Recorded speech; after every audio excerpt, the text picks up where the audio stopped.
Half of the world today is under 30. That includes me and about half of the room I see. We're called inspirational, motivational, yet we're not given space to make decisions. Less than 3% of parliamentarians worldwide are under 30. And only 9 countries have voting rights for citizens under 17. Against this backdrop, documents gavelled end up full of imprecision, lacking vision, leading to rescission. That's why I came, not to shame or blame, but to offer solutions.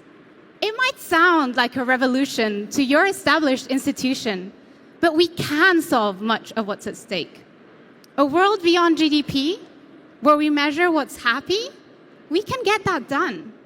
A society where corporations don't rip off our nations, but build a future filled with solutions for our planet. We're already planning it. Transforming education, providing occupations through collaboration, building a world we want to live in, where jobs are meaningful and not full of harm. We can do that too. We're not here to beat you up on choices made, where generations decided to trade our future for the sake of a few coins. We're here to have seats at global, national, and corporate decision-making tables, to be the heartbeat and to make up at least 20% of those meetings where we're not competing for a share in nature, but we're creating laws that protect today's world and the generations to come. We're not merely being optimistic or altruistic. I've seen the change that can come if simply some, young and old, come together with bold ideas, not being told what to do. Take plastic, for example. This seemingly fantastic material littering our shores. Yet back home in Peru, people like me and you took matters in our own hands. We took weekend upon weekend to make a change. We picked up pieces. We picked up data and shared those findings with the government. And after 7 years, a law is now in place banning single-use plastic bags from taking up public space. Woo! But it's not just my country. Young people around the world have been pushing forward and bringing major change from shorelines to mountain range.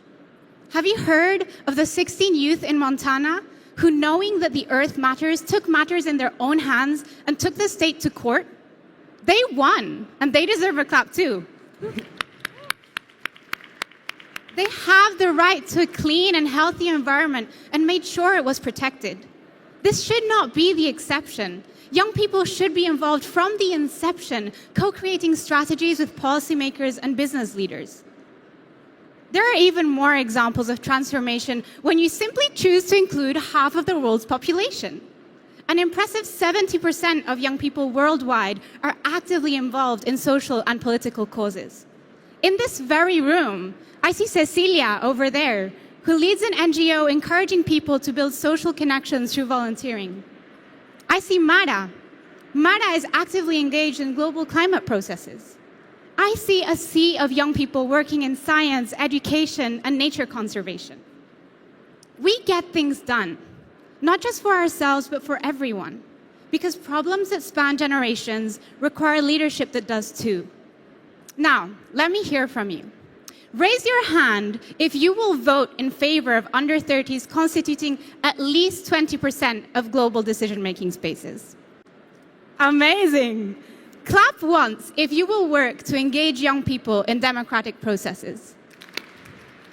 And shout, I will, if you commit to ensuring accessibility and inclusivity in forums and councils.